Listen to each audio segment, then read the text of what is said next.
Hey crafters, welcome to Paulette's Pretty Paper Crafts. It is October 17, 2015, and I am still playing in Kathy Racoosin's 30-day color challenge. I chose to color this doorbell ringer cover with my Copic markers. It's really sad. I bought this for $1 when we had the $1 shops like 10 years ago in the Ozarks, and you know, I thought it was really cute, but people don't ring it. It's either gross or they just can't see it. So I chose R29, YR68, and R59 in the black Bic for my ladybug, YG25 and G99 for the smooth green leaves, E27 and E35 and the black Bic again for the large oak leaf, and then V09 and R59 for the little small oak leaf. I started out with my light color, which is what I typically do on paper, just so it's there and then I can blend in around it. I then added the R29 to it and the orange disappeared because this is not a porous surface. So, you know, you do and you try.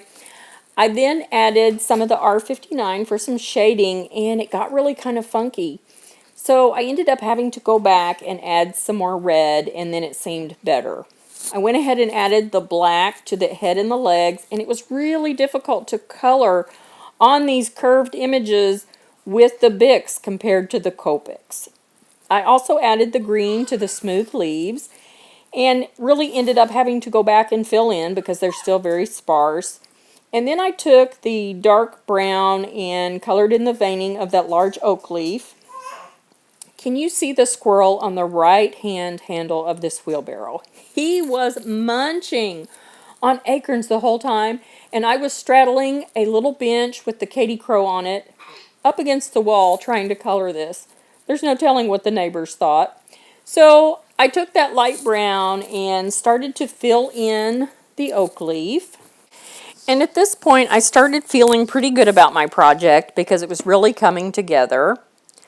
I went back with the dark brown and went back around the edges and put in some of the veining that got washed out from the light brown.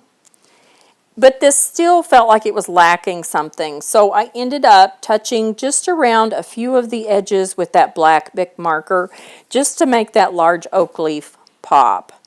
I did ultimately have to go back and touch in some of the crevices with that marker a little bit later. You know, I stepped back and looked at the leaves that were on the ground, and there were some beautiful mauvey, purpley looking leaves. So that's why I chose to do this small leaf in purple and that mauve color. I started with the purple and then outlined with the mauve, and at this point I just really felt like this was turning out really good. So I filled in that leaf a little bit better, and I'm so happy I chose that color. I just felt like another brown leaf would be lost on that, and I felt like, you know, orange and yellow would be kind of weird, but I do love those leaves when it is fall. So here it is.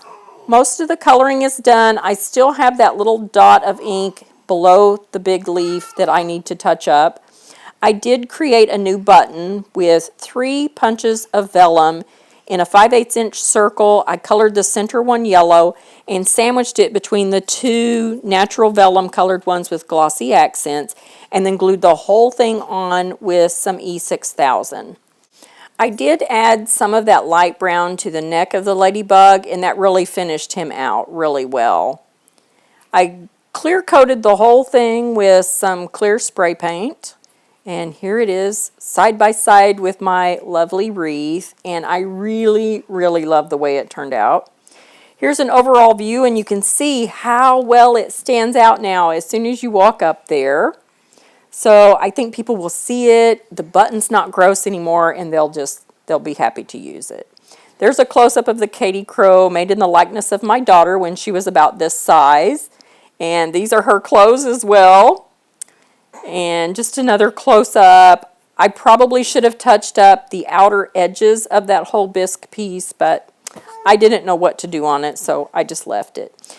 This little scarecrow I nabbed out of my neighbor's trash about 5 years ago and patched him up and gave him a button nose. And I bought this pumpkin next to him at a secondhand shop over the weekend as well for $3. Too cute. One last look. I hope you guys don't mind that it wasn't a card project or coloring on cardstock. It's something that's really needed to be done for years. I hope you guys are getting to play in Kathy's challenge. And if you have something you're doing for fall, please share it with me. Thanks.